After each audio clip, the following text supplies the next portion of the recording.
Hello everyone, Shri Ram tutorial में आपका स्वागत है। देखिए, आज हम लोग पढ़ेंगे एक इम्पोर्टेंट टॉपिक है हम लोग का जनरल कंपटीशन के लिए। यहाँ पे आता है संसद।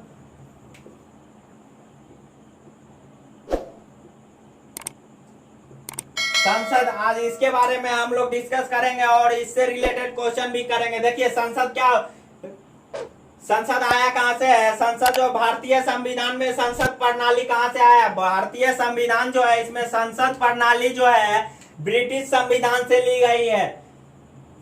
अगर आपसे कोई पूछे कि संसद प्रणाली कहां से ली गई है, ये क्वेश्चन ये भी पूछा जा सकता है आप लोगों से कि संसद प्रणाली किस संविधान से ली गई है? संसद प्रणाली ब्रिटिश संविधान से ली गई है। ये क्वेश्चन ये भी आ सकता है। देखिए, अब संसद के पार्ट के बारे में पढ़ते हैं। इसका एक पार्ट होता है लोकसभा, दूसरा होता है राज्यसभा, और इसका तीसरा होता है राष्ट्रपति।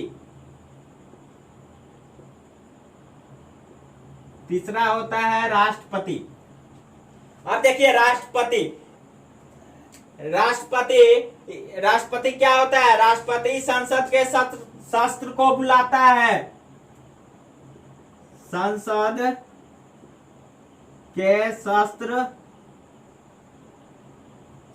को बुलाता है।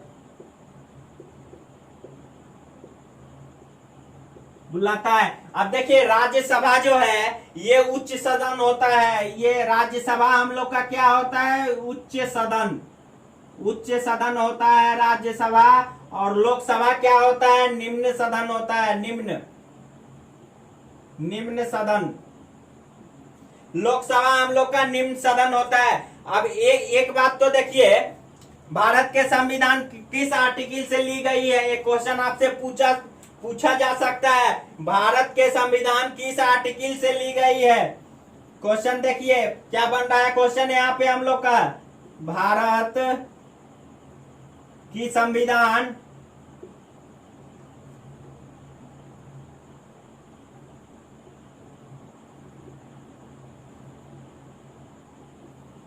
किस आर्टिकल से ली गई है? किस आर्टिकल से ली गई है? तो देखिए, भारतीय संविधान जो है ब्रिटिश आर्टिकल से नहीं, भारतीय संविधान का आर्टिकल होता है। देखिए, इसका आर्टिकल हम लोग पहले, चलिए इसका आर्टिकल का एक शॉर्टकट ट्रिक देखते हैं हम लोग। पहले क्या करना है, संसद लिख दीजिए। ये क्या लिखे हम? संसद लिखे। अब देखिए, यहाँ पे 100 जो है, 100 से क्या? 100 मतलब 7, ये 7 लिखिए। फिर यहाँ पे 100 का मतलब ये 7, और द मतलब 10 से 10। देखिए, ये जो है आर्टिकल हम लोगों का 10, आर्टिकल 10 तो कुछ है नहीं, ये गलत हो जाएगा। तो अब हम लोग यहाँ पे क्या करेंगे? अब यहाँ पे हम लोग कुछ नहीं करेंगे। यहाँ पे बस ये 7 जो है, इससे एक 7 को क्या करेंगे? 10 से 7 वैसे ही रहेगा, इसको हम लोग मिटा दीजिए। ये मत लिखिए। ये 10 जो है, 10 तो आर्टिकल नहीं है हम लोग का, ये 10 तो गलत हो गया। ये 10 से क्या करेंगे? एक कम लिखेंगे। 10 से पहले क्या आता है? 9। ये क्या हुआ? 79। ये हम लोगों का है, क्या है? आर्टिकल है। भारतीय संविधान किस आर्टिकल से ली गई है? तो वो आर्टिकल नंबर है 79। हम लोगों का भारतीय संविधान जो है वो आर्टिकल 79 से ली गई है। ये आर्टिकल 79। आप देखिए 79, ये तो देख लिए एक। अब ये याद हो गया तो हम लोग को लोकसभा राज्यसभा का भी ये आर्टिकल याद होगा। देखिए वो कैसे होगा। अब यहाँ पे संसद लिखा हुआ है। इसका 3 पार्ट क्या होता है? पहला होता है लोकसभा यानी निम्न सदन, और दूसरा होता है राज्यसभा उच्च सदन इसको कहते हैं। अब देखिए ये तो मेरा आर्टिकल 79 से संसद लिया गया है। आप देखिए संसद के नीचे क्या लिखे, राज्यसभा है ना, तो क्या 79 ये राज्यसभा जो है हम लोग का आर्टिकल 80 से है, और ये लोकसभा हम लोग का हो जाएगा आर्टिकल 81। देखिए इसके बाद हम लोग चलिए पढ़ते हैं, एक एक करके पढ़ते हैं। लोकसभा, राज्यसभा और राष्ट्रपति, सभी के बारे में हम लोग एक एक करके पढ़ते हैं। तो चलिए पहले हम लोग देखते हैं लोकसभा। क्या देखते हैं? लोकसभा।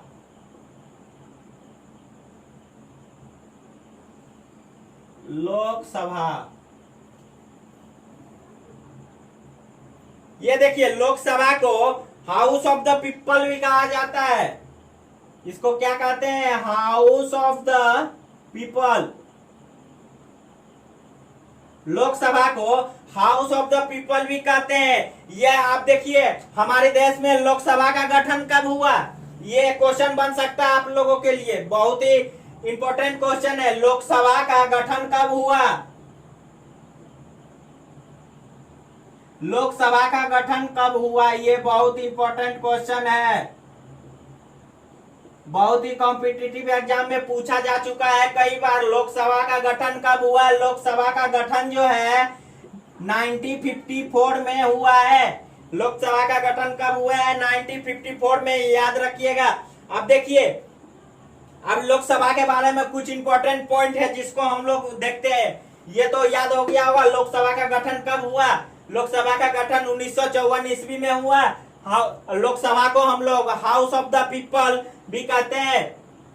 और देखिए एक बात और है, लोकसभा को निम्न सदन भी कहते हैं। अगर आप लोग को कहीं निम्न सदन का भी प्रयोग किया जाए तो घबराना नहीं है, आपको ये याद रहना चाहिए कि लोकसभा को हम लोग निम्न सदन भी कहते हैं, राज्यसभा को उच्च सदन भी कहते हैं। अब लोकसभा का गठन भी देख लिए कि 1954 में हुआ है। अब इसका कुछ इंपॉर्टेंट पॉइंट है वो देखते हैं। लोकसभा का इंपॉर्टेंट पॉइंट नंबर 1 क्या है? ये निम्न सदन होते हैं।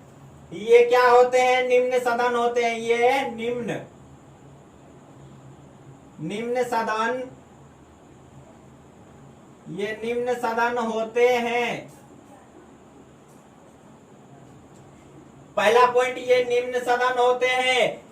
ये कॉम्पिटिटिव एग्जाम के लिए बहुत इंपॉर्टेंट टॉपिक है, पढ़िएगा अच्छे से आप लोग। अब देखिए लोकसभा के सदस्य के कार्यकाल, अब देखिए लोकसभा में जो भी सदस्य रहते हैं उसका कार्यकाल कितने दिन का होता है, ये भी क्वेश्चन बहुत बार पूछा जा चुका है। लोकसभा के सदस्यों का कार्यकाल कितने वर्ष का होता है? तो वो 5 वर्ष का होता है। ये क्वेश्चन है, याद रखिए आप लोग, इसको याद रखिए आप लोग। लोकसभा के सदस्य का कार्यकाल 5 वर्ष का होता है। तो दूसरा पॉइंट हम लोग का यही है, लोकसभा के सदस्य का कार्यकाल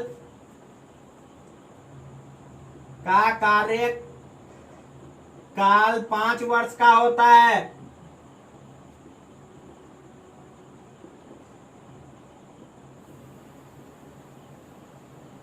देखिए मैं यहाँ पे आपको पॉइंट दूंगा, आप इस पॉइंट से आपको एक क्वेश्चन बनेगा। वो क्वेश्चन आप लोग को, अगर ये पॉइंट आप याद रखिएगा तो अगर इससे क्वेश्चन बना रहेगा तो आप लोग आंसर चुटकी में कर सकते हैं। तो देखिए यहाँ पे मैं पॉइंट क्या लिखा हूँ, लोकसभा के सदस्य का कार्यकाल 5 वर्ष का होता है। आपसे क्वेश्चन क्या पूछा जा सकता है? क्वेश्चन ये पूछा जा सकता है कि लोकसभा के सदस्य जो होते हैं उसके कार्यकाल कितने वर्ष के होते हैं। आपको ऑप्शन में देखिए 8, 5, 4, 3 कुछ भी दे दिया है, तो आप उसमें से 5 वर्ष चूज कीजिएगा, क्योंकि लोकसभा के सदस्य का कार्यकाल कितने वर्ष का होता है? तो 5 वर्ष का होता है। दूसरा पॉइंट समझ गए होंगे आप। तीसरा देखिए, लोकसभा के सदस्य को निर्वाचित कौन करता है?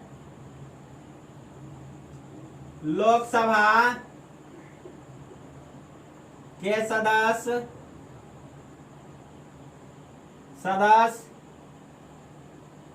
जनता के द्वारा चुनी जाती है, चुनी जाती है। ये हुआ हम लोग का तीसरा पॉइंट लोकसभा पे। आप देखिए यहाँ से क्वेश्चन क्या बनेगा हम लोगों का, क्वेश्चन बनेगा लोकसभा के सदस्य किसके द्वारा चुना जाता है। तो यहाँ पे क्या लिखेंगे, इसका आंसर क्या होगा, लोकसभा के सदस्य जनता द्वारा चुनी जाती है। किसके द्वारा चुनी जाती है लोकसभा की सदस्य, तो जनता के द्वारा चुनी जाती है।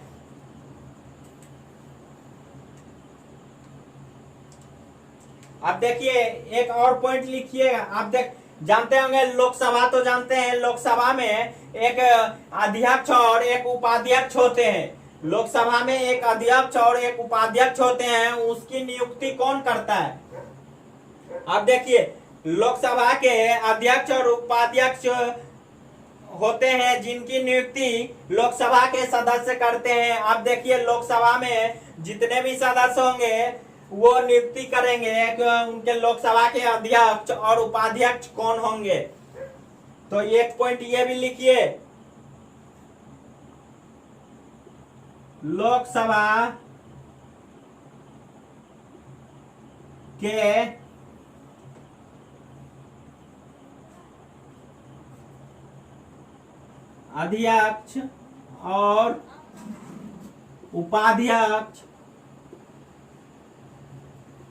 नियुक्ति लोकसभा के अध्यक्ष और उपाध्यक्ष की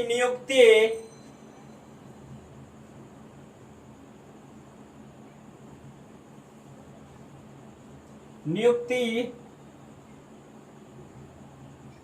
लोकसभा के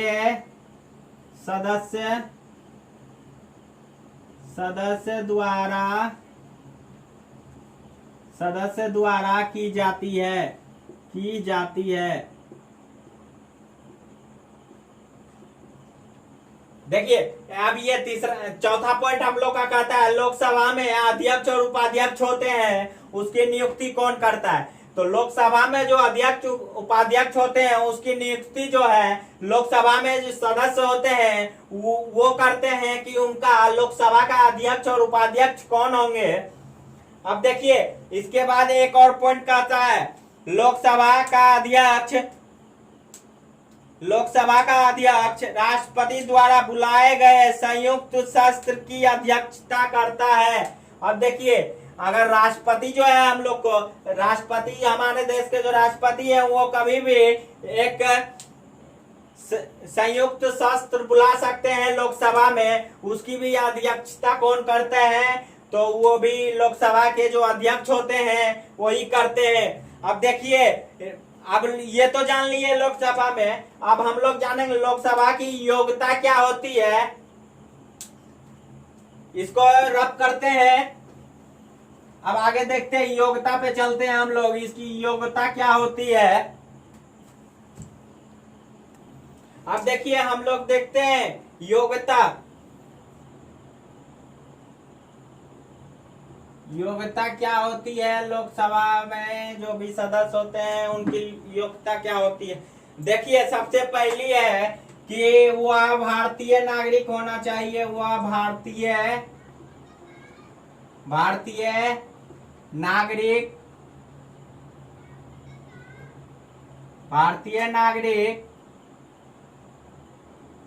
होना चाहिए। भारतीय नागरिक होना चाहिए। और दूसरी बात है कि जो भी नागरिक होंगे उनकी आयु 25 वर्ष होनी चाहिए। आयु 25 वर्ष होनी चाहिए।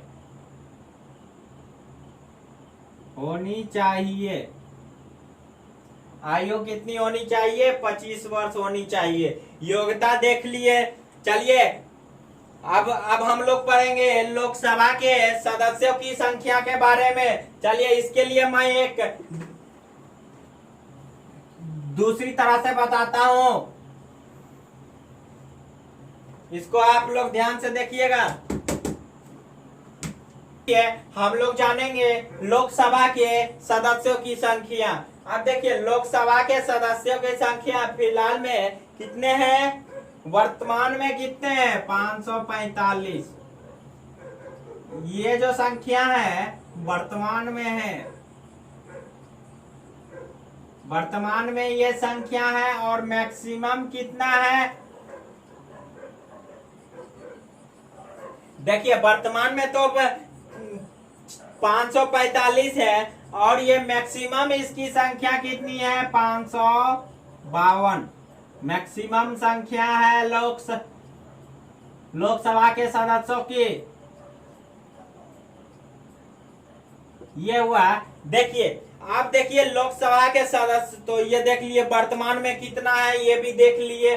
और ये मैक्सिमम अब एक वो टॉपिक इसमें मिलेगा आप लोगों को, एंग्लो इंडियन कहीं पे मिलेगा। ये लोकसभा इसमें ही चर्चा होगा अभी एंग्लो इंडियन पीपल का। तो उससे पहले मैं बता देना चाहता हूँ एंग्लो इंडियन होता क्या है। अब मान लीजिए एंग्लो इंडियन, आप एज एग्जाम्पल समझने का कोशिश करते हैं। मान लीजिए आपके दादाजी जो है वो इंडिया के हैं और आपकी दादी या कोई जो है, दादी हो या आंटी हो, कोई भी हो, या माँ हो, कोई भी हो, वो किसी दूसरे कंट्री से हो। एज ए मान लीजिए आपकी माँ जो है वो नेपाल से है और आपके पापा जो है वो बिहार से है, यानी बिहार से है। तो ये क्या हो जाएंगे, इनका जो है वो हम लोगों के लिए Anglo Indian people, Anglo Indian people कहलाएंगे। तो देखिए एंग्लो इंडियन पीपल जान गए। मान लीजिए आपके माता जी जो है वो नेपाल से हैं, आपके पिताजी बिहार से यानी भारत से हैं, तो वो एंग्लो इंडियन पीपल उन्हीं को कहते हैं। अब चलिए इसके आगे देखते हैं हम लोग। अब वर्तमान में तो ये सदस्य देख लिए, अब चलिए इसके बाद देखते हैं। अब इसको दो भागों में बांटा गया है। अब देखिए यहाँ पे आपका सदस्यों की संख्या क्या हो जाएगी, 545। 545 तो इधर ही था, यहाँ पे आपका ये दो घट जाएगा 543। और ये जो है सदस्यों की संख्या यहाँ पे दो जो है एंग्लो इंडियन पीपल होंगे,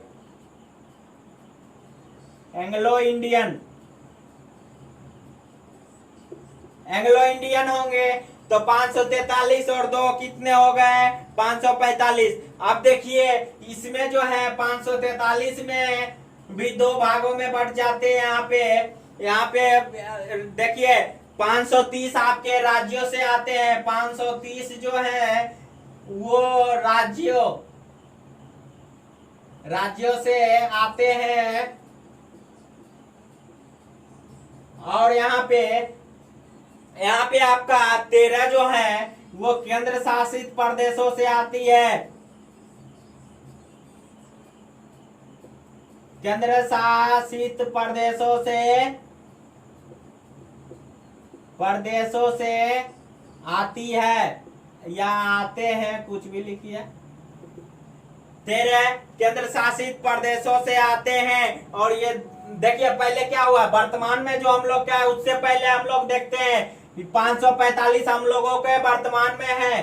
तो ये दो भागों में बढ़ जाते हैं। तो पहले जो है 543 और नीचे दो आते हैं जो एंग्लो इंडियन पीपल होते हैं। इसके बाद देखिए, इसके बाद क्या है, ये 543 सदस्यों में से दो भाग हो जाते हैं। तो उसमें 530 सदस्य जो हैं वो राज्यों से आते हैं। जितने भी राज्य हैं वहां से 530 आएंगे कुल सदस्य। और 13 सदस्य जो है केंद्र शासित प्रदेशों से आते हैं। अब देख लीजिए, अब ये मैक्सिमम में हम लोग बना के देखते हैं। देखिए तो मैक्सिमम में हम लोग का कितना है, ये दो भागों में बटेगा। तो यहाँ पे आपका 550 और ये नीचे जो दो आएगा एंग्लो इंडियन होंगे, एंग्लो इंडियन इंडियन होंगे। ये देखिए इसके बाद ये 550 से दो भागों में जाएगा तो ये क्या हो जाएंगे 530। यहाँ पे ये है राज्यों से 530 आएंगे और ये जो है यहाँ पे कितने आएंगे 20 पीपल जो है केंद्र शासित यानी 20 सदस्य जो होंगे वो केंद्र शासित प्रदेशों से आएंगे। ये देखिए हम लोगों के सदस्य के बारे में देखे अभी। अब इसके बाद हम लोग चलिए आगे बढ़ते हैं एक और टॉपिक।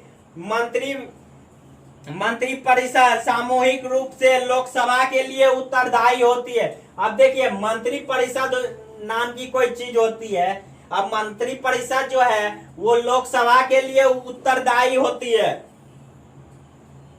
अब देखिए ये क्वेश्चन यहाँ पे बन गया है आपका क्या बना है मंत्री परिषद या सामूहिक रूप से मंत्री परिषद किसके लिए उत्तरदायी होती है। मंत्री परिषद किसके लिए उत्तरदायी होती है। अगर ये क्वेश्चन आपसे पूछा जाए तो वहां पे आप लोग उसका जवाब में लिखिएगा मंत्री परिषद लोकसभा के लिए उत्तरदायी होती है। चलिए ये बहुत ही अच्छा टॉपिक है। इससे बहुत सारे क्वेश्चन पूछे जाते हैं कंपटीशन के एग्जाम में, जनरल कंपटीशन में। और ये टॉपिक भी मजेदार है, पढ़ने में भी अच्छा खासा मजा आता है। अब देखिए अ ग्रुप ऑफ पीपुल जिसके अंदर आते हैं, अ ग्रुप ऑफ पीपुल के अंदर, a group of people, a group of people इसके अंदर क्या क्या आते हैं। इसके अंदर केंद्रीय कैबिनेट मंत्री, कैबिनेट मंत्री, कैबिनेट मंत्री, राज्य मंत्री, राज्य मंत्री, राज्य मंत्री और तीसरा क्या आते हैं बिना विभाग के मंत्री, बिना विभाग, बिना विभाग के मंत्री, बिना विभाग के मंत्री भी आते हैं। ये तीन जो है अब देखिए ये क्या कहता है इन सभी की। अब ये तीनों जो मंत्री है इनकी अध्यक्षता कौन करती है, प्रधानमंत्री करते हैं, प्रधानमंत्री। अभी हम लोगों के देश के जो कैबिनेट मंत्री है, राज्य मंत्री और बिना मंत्री है, इनकी जो है अध्यक्षता अभी हम लोगों के देश में कौन करती है। तो हम लोगों के देश के प्राइम मिनिस्टर नरेंद्र मोदी जी करते हैं। आप देखिएगा अविश्वास प्रस्ताव एक टॉपिक है आपका, अविश्वास प्रस्ताव। अब देखिए जानते हैं हम लोग अविश्वास प्रस्ताव क्या होता है। अविश्वास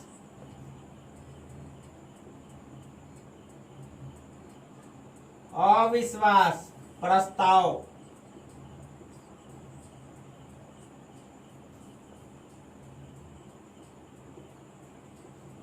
आप देखिए अविश्वास प्रस्ताव। अब यहाँ सरकार को जो होता है इसमें अविश्वास प्रस्ताव कब आएगा, सरकार को अपना बहुमत पूरा करना होता है, साबित करना होता है अपना बहुमत। अब देखिए मान लीजिए हम ही लोग के राज्य में कितने पॉलिटिकल पार्टी है, आरजेडी है, बीजेपी है, जेडीयू है, सभी पार्टी है। अब सभी पार्टी में क्या होता है कोई गठबंधन से, जैसे कि अभी हम लोगों के राज्य में बिहार में बीजेपी और जेडीयू की गठबंधन से सरकार चल रही है। तो ये देखिए हम लोगों के राज्य में अब जैसे देखिए अभी ये बता रहे थे अभी बिहार सरकार बनाने में क्या हुआ था पिछले साल हम लोगों का सरकार जो चुनाव हुआ था उसमें जेडीयू, आरजेडी, कांग्रेस ये सब साथ मिलके सरकार बनाई थी। और वो सरकार जो है हम लोगों का ज्यादा दिन तक नहीं चला था। वो सरकार कुछ ही दिन में जेडीयू महागठबंधन से जो है दूर रिश्ता नाता तोड़ के दूर होके ये जो है अपना सरकार बीजेपी के साथ बनाई है, जो फिलहाल अभी चल रहा है।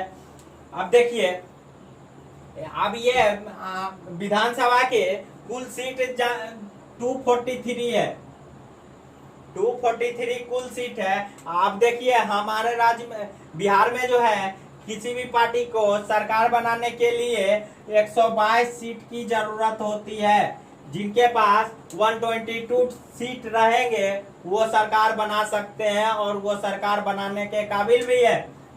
अब इसमें क्या हुआ था, जब ये आरजेडी से गठबंधन तोड़ लिए, अपना महागठबंधन से दूर होके ये जेडीयू बीजेपी के साथ गए, वहां पे उस टाइम बीजेपी का 71 सीट और बीजेपी का 53 सीट था, 53 सीट था।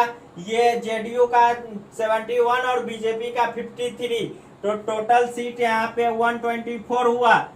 तो ये इसी वजह से वो अपना जो अविश्वास प्रस्ताव जो लाए थे विपक्ष जो भी अविश्वास प्रस्ताव दिए थे, उस पे नीतीश कुमार जी अपना बहुमत पेश किए और वो बहुमत में पास भी हुए।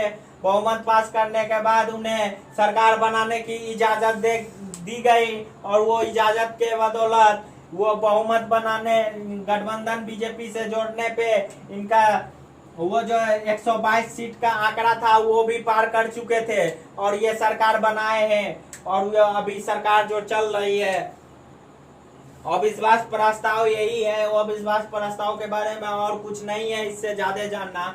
अब देखिए, अविश्वास प्रस्ताव तो हो गया।